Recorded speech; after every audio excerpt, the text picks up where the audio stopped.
কৃতজ্ঞতা মুস্তাফিজুর রহমানের আইপিএল নিয়ে আলোচনা করতে চাই। 16ই ডিসেম্বর নির্ধারিত হবে আইপিএল এ মিনি অকশনে বাংলাদেশি পেসার হটকেক মুস্তাফিজুর রহমান দল পাচ্ছেন কিনা এবং কোন দলে তিনি যাচ্ছেন। সর্বোচ্চ ভিত্তিমূল্যের যে 45 জন ক্রিকেটার রয়েছেন সেই ভিত্তিমূল্যের 45 জন ক্রিকেটারের 43 জন বিদেশি, তার মধ্যে মুস্তাফিজ রয়েছেন এবং মুস্তাফিজের এবারে দল পাওয়ার সম্ভাবনা, তার প্রাইসটা গেলবারের থেকেও বেশি হয়ে যেতে পারে সেই সম্ভাবনা এবং ট্যাগলাইনে যেটা দেখছেন যে আইপিএল এবার নতুন দলে মুস্তাফিজ খেলতে যাচ্ছেন সেই আলোচনাটা করছি এবং যথেষ্ট যৌক্তিক এবং সঙ্গত কারণে এই আলোচনাটা এই মুহূর্তে করতে হচ্ছে। কারণ আপনারা সবাই জানেন যে আগামীকাল যে 1355 জন বিদেশি ক্রিকেটার রেজিস্ট্রেশন করেছে সেই লিস্টটা ছাটকাট হয়ে যাবে, কাটছাট হয়ে যাবে এবং সেখান থেকে আসলে সংখ্যাটা কমে আসবে ক্রিকেটারদের। বাট মুস্তাফিজুর রহমান যে আসলে শর্ট লিস্টের মধ্যেও থাকবেন, আবুধাবির নিলামে তিনি উঠবেন, এটা নিয়ে কোনো ধরনের ডাউট নেই। একটু আপনাদেরকে বলে নিই যে মুস্তাফিজুর রহমান আসলে কোন দলে যাচ্ছেন। এখন পর্যন্ত আইপিএল এ তিনি 5টা দলের হয়ে খেলেছেন, 10টা দল অংশগ্রহণ করে। সানরাইজার্স হায়দ্রাবাদ হয়ে তিনি খেলেছিলেন প্রথম আইপিএল 2016 সালে, মুম্বাই ইন্ডিয়ান্সের হয়ে খেলেছিলেন তিনি পরবর্তী সময়ে, রাজস্থান রয়্যালসের হয়ে 2021 খেলেছিলেন, দিল্লি ক্যাপিটালসের হয়ে 2022 খেলেছেন, 23 খেলেছেন এবং সবচেয়ে মজার ব্যাপার যে সবশেষ আসর সেখানটা আমরা দেখেছিলাম দিল্লি ক্যাপিটালসের হয়ে মুস্তাফিজ পারফরমেন্স করেছেন এবং চেন্নাই সুপার কিংস এর হয়ে মহেন্দ্র সিং ধোনির দলের হয়ে তিনি খেলেছিলেন 2024 আসর।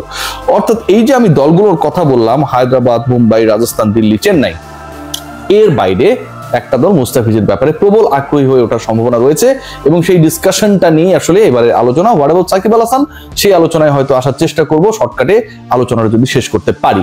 দেখুন, মুস্তাফিজের গত আইপিএল এর পারফরমেন্স যদি আপনারা দেখেন তাহলে সেটা অনেককেই আসলে ঈর্ষান্বিত করেছিল, অনেককেই হতাশাগ্রস্ত করেছিল এবং আফসোসে ভাসিয়েছিল। 3টা ম্যাচ খেলার সুযোগ পেয়েছিলেন, শেষ মুহূর্তে তাকে ডাকা হয়েছিল রিপ্লেসমেন্ট ক্রিকেটার হিসেবে এবং সেই 3 ম্যাচে তিনি দিল্লির হয়ে 4টা উইকেট নিয়েছিলেন। সেই 4 উইকেট নিয়েছিলেন 3 ম্যাচে, উইকেট লেস ছিলেন যেই ম্যাচটায়, সেই ম্যাচটাও বেস্ট ইকোনমিক্যাল বোলার ছিলেন, সবচেয়ে কম রান দেওয়া বোলার ছিলেন এবং সেই ম্যাচে তার দল 10 উইকেটে হেরেছিল, মানে মুস্তাফিজের কিছু করার ছিল না। মুম্বাইয়ের বিরুদ্ধে যে ম্যাচ খেলেছিলেন সেই ম্যাচেও শুরুতে মুস্তাফিজ বল করেছিলেন, রোহিত শর্মা উইকেট নিয়েছিলেন। পাঞ্জাবের সাথে যে ম্যাচটা খেলেছিলেন সেই ম্যাচে মুস্তাফিজ 3 উইকেট নিয়েছিলেন এবং সেই 3 উইকেট নেওয়া ম্যাচেও সবচেয়ে ইকোনমিক্যাল বোলার ছিলেন আমাদের ফিচ। সো আউট অফ 3 ম্যাচেস আপনি 2টাতেই হচ্ছে বেস্ট ইকোনমিক্যাল বোলার এবং দলকে সার্ভিস দিয়েছেন, 3 ম্যাচে 4 উইকেট নিয়েছেন এবং আপনাকে পিক করা হয়েছে এমন একজন ক্রিকেটার হিসেবে যাকে মেগা অকশন থেকে নেওয়া হয় না, রিপ্লেসমেন্ট ক্রিকেটার হিসেবে নেওয়া হয়েছে। যেই দলটা তাকে নিল এবং তার খেলা নিয়ে অনেক অনিশ্চয়তা ছিল, তাকে তার ফ্র্যাঞ্চাইজি টিম চাচ্ছিল, বাংলাদেশ পাঠাবে কি পাঠাবে না এটা নিয়ে একটা অনিশ্চয়তা, শেষ পর্যন্ত ফিচ গিয়েছেন, শেষ পর্যন্ত ফিচ without any training, proper orientation ছাড়া পারফর্ম করেছেন এবং পারফরমেন্স করে তিনি দেখিয়ে দিয়েছেন যে আগের মৌসুমে 2024 মৌসুমে চেন্নাই সুপার কিংস এর হয়ে মুস্তাফিজ যে আইপিএলটা খেললেন সেই আইপিএলে তার লাস্ট ম্যাচ খেলা পর্যন্ত তিনি উইকেট টেকারদের লিডার বোর্ডের টপ উইকেট শিকারী ছিলেন। তারপরেও তাকে চেন্নাই ধরে রাখেনি, তারপরেও মেগা অকশনে তাকে কেউ কেনেনি, কিন্তু শেষ পর্যন্ত যখন বাধ্য হলো একটা দল রিপ্লেসমেন্ট ক্রিকেটারকে ইনক্লুড করতে, সেই জায়গায় মুস্তাফিজুর রহমান গিয়ে পারফর্ম করে দিলেন। সো সেই ফিচকে কেন নিতে চাইবে না দলগুলো? আরেকটা কারণ রয়েছে, মুস্তাফিজকে তো নিতে চাইবেই, একই সাথে এবারের আইপিএলে মিনি অকশনে, অকশন মিনি হলেও দলগুলো যেহেতু 25 সদস্যের স্কোয়াড করতে পারবে, বিদেশিদের হিসাব রয়েছে সেখানটায়, 31টা বিদেশিদের স্পট ফাঁকা রয়েছে। এখন এই যে 31টা বিদেশিদের স্পট ফাঁকা রয়েছে, 50% যদি আমি করি যে 31টার মধ্যে হয়তো বিদেশি 16 জন ব্যাটসম্যান বা ব্যাটারকে তারা ঢোকানোর চেষ্টা করবে, বাকি 15টা বা 16টা কিন্তু বোলিং ডিপার্টমেন্টের যারা আসলে জেনারেল হিসেবে কাজ করেন তাদের জন্য স্পট। সো আপনি যে 14, 15, 16টা বোলার নেবেন, সেই 15-র মধ্যে বাংলাদেশের ফিচ কি থাকবে না? অনেক বড় বড় বোলার থাকতে পারেন, কিন্তু সেই বোলাররা তো অলরেডি আইপিএল এর বিভিন্ন দলের সাথে আছেন। অকশনে ওঠা বোলার যারা, পেসার যারা স্পেশালি, সেই অকশনে ওঠা পেসারদের ক্ষেত্রে যদি 31 বিদেশির মধ্য থেকে 15 জন বিদেশি পেস বোলিং ডিপার্টমেন্টের হয় বা বোলার হয়, ডেফিনেটলি মুস্তাফিজ সেখানটায় খুব ভালোভাবে থাকবেন। 5 জন হলেও মুস্তাফিজ থাকবেন according to the performance of last 2 season. নতুন যেই দলটায় মুস্তাফিজ খেলতে পারেন বা খেলতে যাচ্ছেন সেই দলটাও খুব interesting, Kolkata Knight Riders. Why I am discussing about Kolkata Knight Riders? তিনি চেন্নাইয়ের হয়ে খেলেছেন, তিনি মুম্বাইয়ের হয়ে খেলেছেন, তিনি দিল্লির হয়ে খেলেছেন। মুস্তাফিজের যে আইপিএল ক্যারিয়ার সেটা যথেষ্ট বর্ণিল দেন সাকিব আল হাসান, কিন্তু কলকাতা নাইট রাইডার্স তার ব্যাপারে আগ্রহী হয়ে ওঠার সবচেয়ে বড় কারণ যে এই যে ক্রিকেটারদেরকে আপনি কিনবেন, যে অকশনটা হচ্ছে আবুধাবিতে, সেখানটায় অর্থের দিক থেকে, ক্রয় ক্ষমতার দিক থেকে টাকাওয়ালা এই হিসাব যদি করি সবচেয়ে এগিয়ে রয়েছে কলকাতা নাইট রাইডার্স। শাহরুখ খানের দল, তাদের ঝুলিতে রয়েছে ক্রিকেটার ছেড়ে দেবার হিসাব অনুযায়ী একটা দল কত টাকা খরচ করতে পারবে সেটা নির্ধারিত হয়। সো কলকাতা নাইট রাইডার্স এর পকেটে এখনো রয়েছে প্রায় 65 কোটি rupee, 65 crore rupees। Kolkata Knight Riders তারা এত টাকা নিয়ে মিনি অকশনে বা নিলামে যাচ্ছে কারণ they need to purchase too many cricketers, এবং সেই হিসাবে Mustafizur Rahman could be a hot cake for Kolkata Knight Riders.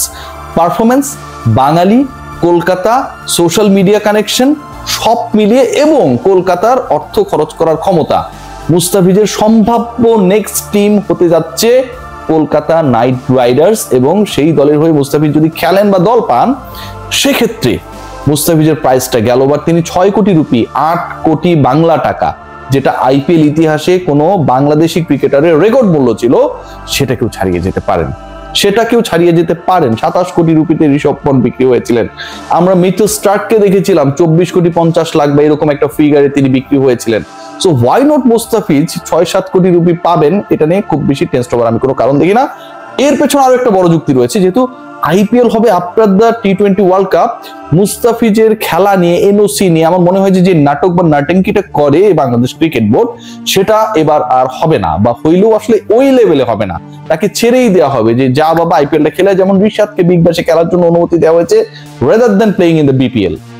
So আমার কাছে মনে হয় মুস্তাফিজের জন্য আপকামিং আইপিএল এর মিনি অকশনটা অনেক বিগার অপরচুনিটি ক্রিয়েট করতে পারে। চেন্নাই তো মুস্তাফিজ ফিরতে পারেন।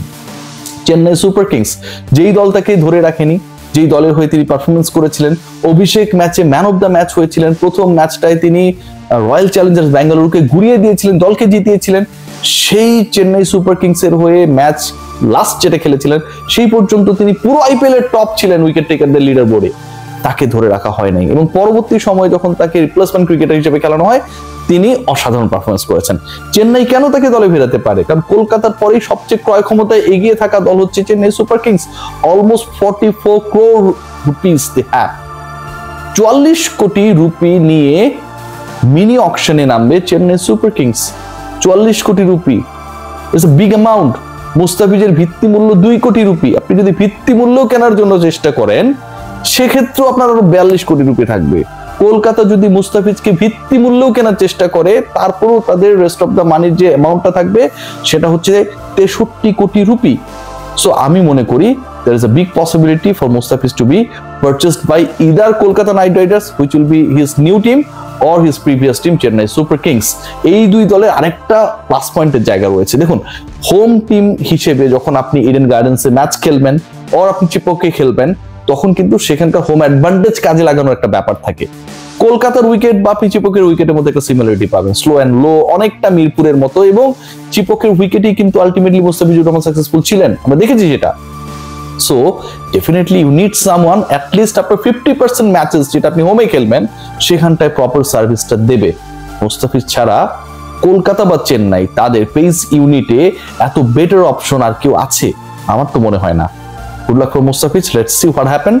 But there is a big probability for Mustafiz to be purchased. Take care.